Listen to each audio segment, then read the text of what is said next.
नमस्कार दोस्तों, TSM academy के यूट्यूब चैनल पर आपका स्वागत है। मैं अभिषेक चौहान। आज target the maths 10th class के पार्ट 3 में आपका स्वागत है दोस्तों। आज हम देखने वाले हैं एमपी बोर्ड का सबसे फेवरेट क्वेश्चन दोस्तों, जो हर साल दोस्तों एमपी बोर्ड के 4 नंबर में आपको देखने को मिलता है दोस्तों। तो वीडियो को जल्दी जल्दी लाइक कर दीजिए, शेयर कर दीजिए। आइए दोस्तों देखते हैं क्वेश्चन हमारे पास है। नीचे दिया हुआ बटन एक दिवसीय क्रिकेट मैचों में गेंदबाजों द्वारा लिए गए विकेटों की संख्या दर्शाता है दोस्तों। नीचे आपको बटन दिए हुए हैं एक तालिका के टाइप में, जिसमें आपको दिखाए गए हैं कि एक दिवसीय जो क्रिकेट मैच है उसमें गेंदबाजों ने कितने विकेट लिए हैं दोस्तों। उसके बाद देखिए दोस्तों, उपयोग विधि चुनते हुए लिए गए विकेटों का माध्य ज्ञात कीजिए दोस्तों। दोस्तों ये जो माध्य ज्ञात करने वाला क्वेश्चन है ये अलग अलग तरीके से पूछा जाता है, लेकिन सबको करने का तरीका एक ही है दोस्तों। तो आइए दोस्तों माध्य निकालना सीखते हैं। हमारे पास दिया हुआ है विकेटों की संख्या 20 से 60 तक है, उसमें गेंदबाज है 7 दोस्तों। फिर 60 से 100 है, उसमें गेंदबाज है 5 दोस्तों। उसके पश्चात 100 से 150 है, उसमें 16 गेंदबाज है। फिर 150 से तो 250 है, उसमें 12 गेंदबाज है। फिर 250 से तो 350 है, उसमें 2 है गेंदबाज। फिर 350 से 450 में 3 गेंदबाज है दोस्तों। तो इसे दोस्तों इस क्वेश्चन करने के लिए हमें एक तालिका बनानी पड़ती है और उसके पश्चात उसका माध्य निकालना पड़ता है। तो देखिए तालिका बनाते हैं दोस्तों। सबसे पहले हमारे पास विकेटों की संख्या लिखी है दोस्तों, तो हल में विकेटों की संख्या, तो ये विकेटों की संख्या दोस्तों ये लिख लेते हैं कितनी कितनी है, तालिका रूप में लिख लेते हैं। ये एक तालिका बना देते हैं दोस्तों। इसी प्रकार विकेटों की संख्या दोस्तों, अब इस विकेटों की संख्या में क्या क्या है, 20 से 60, तो ये 20 से 60। उसके पश्चात देखिए दोस्तों 60 से 100, तो ये 60 से 100। फिर 100 से तो 150, तो ये 100 से 150। फिर उसके बाद में 150 से 250, तो 150 से 250। उसके आगे देखिए दोस्तों 250 से 350, तो ये 250 से 350। उसके आगे देखिए दोस्तों 350 से तो 450, तो 350 से 450 ये अपने को दिए हुए हैं। और यहाँ पर हम क्या कर लेंगे, इसका सबका योग लिख लेंगे दोस्तों। इस प्रकार तालिका बनाते हैं। अब दूसरा आगे देखिए दोस्तों गेंदबाजों की संख्या, तो ये गेंदबाजों की संख्या, गेंदबाजों की संख्या दोस्तों, तो ये गेंदबाजों की संख्या। अब ये गेंदबाजों की संख्या की गणना करते हैं।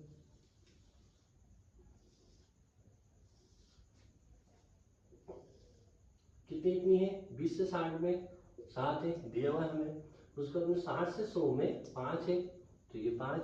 उसके पश्चात 100 से 150 में 16 है, तो ये 16। फिर 150 से 250 उसमें 12 है, तो ये 12। फिर 250 से 350 के बीच में 2 है, तो ये 2। और 350 से 450 के बीच में 3 है, तो ये दोस्तों 3 हो गए दोस्तों। इसे हम दोस्तों एफ आई से दर्शाते दोस्तों, ये भी याद रखना दोस्तों। इसे हम कैसे दर्शाते हैं, एफ आई से दर्शाते हैं दोस्तों।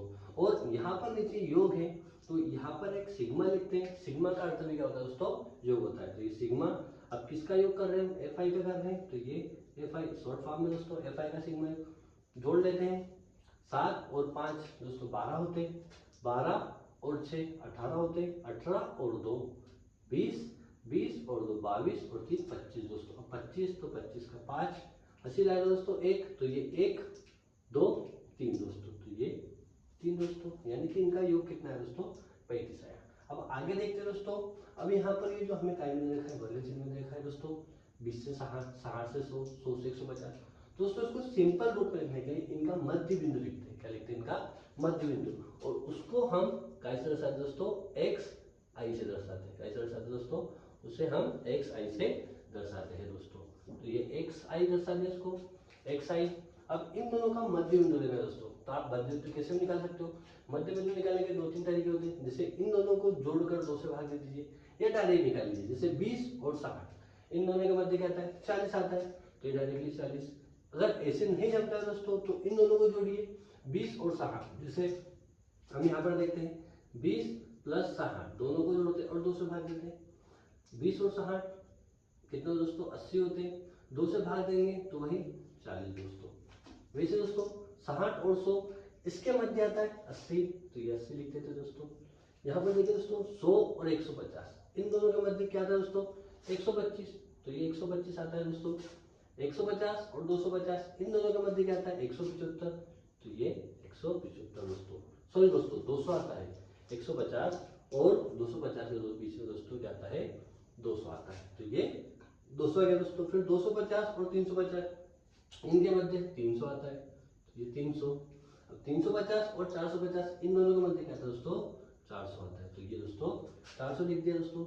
अब देखिए दोस्तों एफ आई निकल गया, एक्स आई निकल गया, हमें क्या ज्ञात करना है माध्य ज्ञात करना है। क्या ज्ञात करना है दोस्तों माध्य। तो माध्य का एक फॉर्मूला होता है कि एक्स बार यानी कि माध्य बराबर सिग्मा एफ आई एक्स आई बटे सिग्मा एफ आई दोस्तों, यह फॉर्मूला होता है। यानी कि यहाँ पर हमें सिग्मा एफ आई पता चल गया, ये देखिए दोस्तों। उसके बाद में सिग्मा एफ आई पता चल गया, एफ आई और एक्स आई दोनों का क्या दोस्तों गुणा होना चाहिए, और गुणा करने के बाद उनका योग यह हमें पता करना है। तो इन दोनों का हम क्या करेंगे गुणा करेंगे, यानी एफ आई और एक्स आई का गुणा करेंगे, और गुणा करने के पश्चात इन्हें जोड़ लेंगे, तो तब हमारे पास सिग्मा एफ आई और एक्स आई का मान आसानी से बदल जाएगा। तो देखिए दोस्तों एक और कॉलम बना लेते हैं। अब ये कॉलम में हम क्या लिखेंगे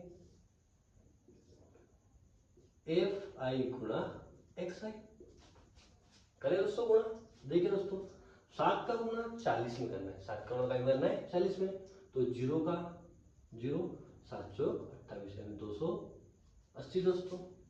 अब 5 का गुणा 80 में करना है, तो 5 का 0 में करेंगे तो 0 और 8 पंजे 40 दोस्तों, तो ये 40।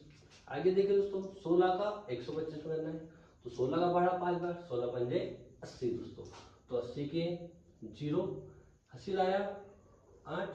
फिर देखिए दोस्तों 16 दूना 32, 32 में 8 कभी जोड़ेंगे तो 40, 40 का 4, 80 लाया 4 दोस्तों, 40 का 0 दोस्तों, 80 लाया 4 दोस्तों।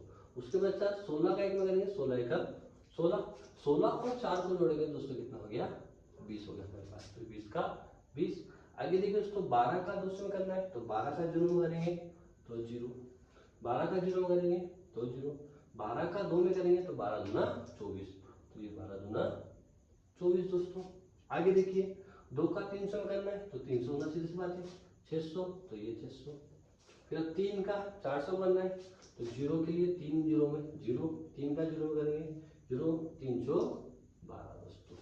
तो ये हमारे पास इनका गुणा कर दिया है। अब हमें सिग्मा एफ आई एक्स आई निकालना है दोस्तों, तो इनका योग हो जाएगा सिग्मा एफ आई एक्स आई बराबर दोस्तों, तो क्या आएगा बराबर 0 0 0 को जोड़ेंगे तो ये 0। आगे देखिए 8 0 0 0 0 0, तो 8 का 8। आगे देखिए 2 और 4 6, 6 0 6, 6 और 4 10, 10 और 6 16, 16 और 2 18, तो 18 की 8, 80 लाया 1, तो 1 और 2 3, 3 और 2 5, 5 और 1 6 दोस्तों, तो 6880 सिग्मा एफ आई एक्स आई का मान क्या आया 6880 दोस्तों। अब देखिए दोस्तों माध्य निकालना है, तो ये माध्य बराबर होता है अपने को कि माध्य यानी कि एक्स बार बराबर सिग्मा एफ आई एक्स आई बटे सिग्मा एफ आई होता है। दोनों पता है हमें, मान रख देते और उसका हल भी निकाल देते दोस्तों। तो बराबर एक्स बार यानी कि माध्य बराबर सिग्मा एफ आई एक्स आई बराबर है हमारे पास 6880 दोस्तों। फिर बटे में सिग्मा एफ आई कितना है 35 है, तो 35 एक बार जोड़ लेते दोस्तों 7 5 12, 12 और 6 18, 18 और 2 20, 20 और 2 22, 22 और 3 25 के 5 80 लाई 2 2 3 और 4 दोस्तों यहाँ पर जो 35 है ये हमारे पास क्या है 45 है, जोड़ने में थोड़ी मिस्टेक हुई थी इसलिए हमने 35 लिख दिया, यहाँ पर कितना आया 45, तो बटे में 45 है तो ये 45 दोस्तों। भाग देते हैं। अब यहाँ पर भी 5 है, यहाँ पर 0 है, पता है हमें किसी भी संख्या के अंत में 5 और 0 आता है तो 5 से भाग जाता है, तो 5 के पहाड़े में 45 9 बार में आता है, इनको भाग देते हैं।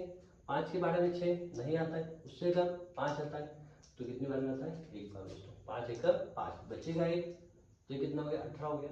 अब 18 5 के पहाड़े में नहीं आता है, उससे कम 15 आता है 3 बार में दोस्तों, बचे कितने 3, तो ये आगे 3 लिख देते हैं, कितना होगा 38, 5 के पहाड़े में 38 आते हैं नहीं आते, उससे कम कितना आते हैं 35 आते हैं, 7 बार में, तो ये 7 बार में। फिर बचेगा 3, और आगे देखिए 5 के बारे में 30 आते हैं 6 बार में दोस्तों। तो x बार बराबर 1 3 7 6 बटे में 9 दोस्तों। 9 से भाग दे दिए दोस्तों, तो डायरेक्टली 9 एकम 9। अब 9 के बारे में 13 नहीं आते दोस्तों, उससे कम कितने आते हैं 9 आते हैं। एक बार में बचेंगे कितने दोस्तों 4, तो आगे लिखे जाएंगे, तो ये 4 कितने हो गए 47। अब 9 के बारे में 47 नहीं आते, 47 से कम कितने आते हैं 45। कितनी बार में 5 बार में, तो ये 5 बार में 45 दोस्तों। बचे कितने 46 से 46 2 बचेंगे, तो ये 2 कितने हो गए 26 हो गए दोस्तों। अब 26 9 के बारे में नहीं आते, तो उससे कम कितने आते हैं 18 आते हैं 2 बार में, 2 दूनी 18। फिर दोस्तों बचा कितना आपके पास 8 दोस्तों। अब 9 के पहाड़े में 8 तो आते ही नहीं है, और 8 से छोटी संख्या भी नहीं आती है, तो इसी कंडीशन में दोस्तों क्या लग जाएगा यहाँ पर दशमलव लग जाएगा। क्या लग जाएगा दशमलव। दशमलव यहाँ पर लगेगा, तो यहाँ पर क्या हो जाएगा 0 दोस्तों। अब 9 के पहाड़े में 80 भी नहीं आते, तो 80 से कम कितना आता है 72, तो 72 जो आता है वो 8 बार में आता है। कितने बार में आता है दोस्तों 8 बार में। फिर देखिए दोस्तों कितने बच गए 8 बच गए, फिर 8 बचेंगे, फिर 0 लगेगा। ऐसे 8 8 8 क्या होते हैं दोस्तों रिपीट होते जाएंगे। तो ये x बार बराबर 152.888, जैसे दोस्तों इसके ऊपर बार लग जाएंगे रिपीटेड हो रहे हैं। और एक चीज दोस्तों याद रखना, कभी भी दो संख्या के बाद में अगर 5 या 5 से बड़ी संख्या आती है, तो एक जो होता है यहाँ पर क्या करते हैं दोस्तों जोड़ दिया जाता है। तो इसका जो एग्जैक्ट आंसर बनेगा वो क्या बनेगा 152.89 दोस्तों।